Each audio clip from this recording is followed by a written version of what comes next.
Joe, who's one of those guys that's standing behind this camera that I'm speaking to you through, has asked me what is gravitational lensing. And that is a really interesting concept.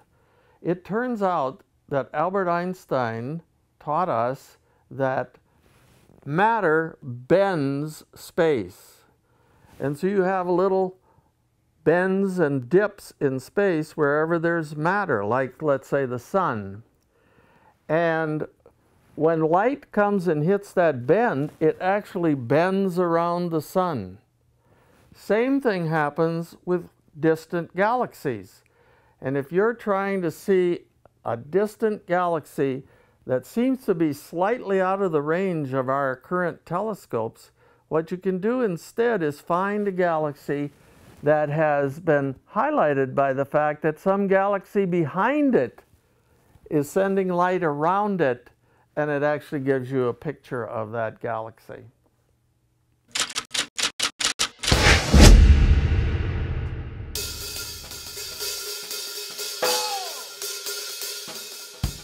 Hey Dave, what's your opinion on Phil Collins drumming, more specifically in the older Genesis catalog? I think Phil Collins is easily one of the greatest rock drummers ever. And Phil Collins is one of the best pockets, one of the most creative musicians that rock music has ever known. I have immense respect for Phil Collins as a drummer and as a songwriter. He's one of my favorites. I would put him in my top 5 favorite rock drummers of all time, easily. I think you don't have ears if you don't know how unbelievable Phil Collins is, how musical. Of some of the early Genesis stuff, I like a lot of that stuff. Foxtrot, Lamb Lies Down on Broadway. I love the groove that opens, And Then There Were Three. The first tune on And Then There Were Three, that groove is ridiculous. It's amazing how much he sounds like Peter Gabriel singing. When Peter Gabriel left the band on the first record, it's like, wow, they really that was a smooth transition. They were lucky to have Phil back there. Phil's also was really into Motown, I know, growing up. His pocket is so strong. I think he checked out. I'll say this, Phil Collins prayed to the right drum gods. You can tell. One thing I wish he wouldn't do is play any jazz or big band. I think he did that once at some drum thing. And again, this sort of misunderstanding of playing jazz, like, you know, Neil Peart playing big band for Buddy Rich's thing. It doesn't sound good. I'm sorry. It just doesn't, you know. So, you know, you really have to soak in those oils of jazz music and creative music. You can't just learn a spang-a-langy ride pattern and all of a sudden you play jazz. So Phil Collins should just, you know, and not improvise, not play jazz, and keep doing, you know, everything that he's always done. He's a motherfucker. How did you and Joe meet? That's a great question. I was scoring a film about 10 years ago. With Happy Apple, right? With my band Happy Apple. And we were in need of a studio without too much notice. And Joe was recommended. He was working at a studio, and Joe recorded my band Happy Apple playing for a film score. And he was very knowledgeable, great engineer, quiet, but you could tell something else was going on there, highly intelligent. Laughing, willing to laugh, also very serious. And then we started doing some projects together, audio, like records. So Joe recorded my record Indelicate. He recorded and mixed it. He also worked on a prop project that I'm going to be releasing this year called Important Papers for a few years. He recorded the first Dave King Trucking Company album, Good Old Light. So we've been working on projects for years together, and then I realized that Joe is a filmmaker as well and does sound and cinematography and everything, basically anything you need, in a master of Pro Tools. He's one of those people. Joe and I met based on probably fate, because I don't know anything about anything, and Joe knows everything about everything.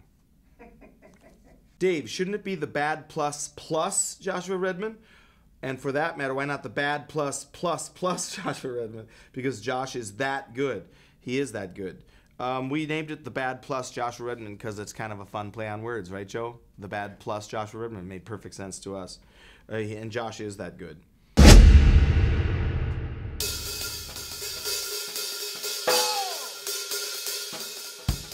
Also, Dave, you a fan of adult jazz? What does that mean? Adult jazz. I like kid jazz. What is kid jazz? This is the song that you see, this like killing kid jazz ensemble. This is the song that I thought that this is the song where I was playing. There's There's a alligator this alligator comes over, and then he says, "This is a song about this alligator," but he's got wings.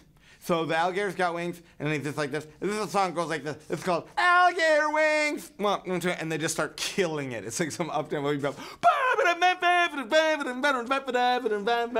that be the shit? Like this Hot for Teacher video with the young guys that are all Van Halen, but you see just some young. Think about how badass. When is there gonna be a jazz ensemble of like 7-year-olds that sound like the fucking Miles Quintet? Here's an open challenge to all these youngsters with all of their technology.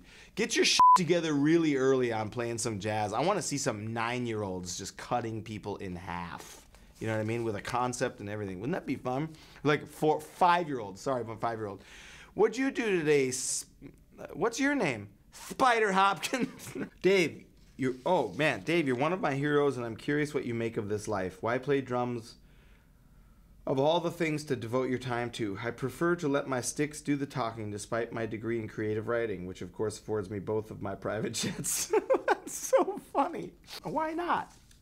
I mean, that's a way to connect yourself to some of the oldest parts of humanity on the planet and to express yourself and to have a limitless mathematical palette and tonal palette and be able to express yourself and make people feel good, hopefully, and challenge people and challenge yourself and dig deeper in yourself. I think we all do as artists, right? Like you're digging for something deeper than what you're presented with on the surface, and you know, in my opinion, it's a form of healing. It's a form of being able to communicate on a deeper level, on a more ancient level. What else, Joe?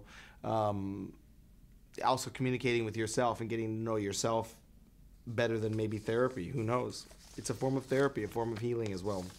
Wrong. You spend all your time reading technical manuals. That's what you do for 15 years of your life to get really good at technical things and cameras and all the lights and microphones that go into all this stuff. All the technical side, learning 800 different key commands to 9 different software programs. It's insane. That's what you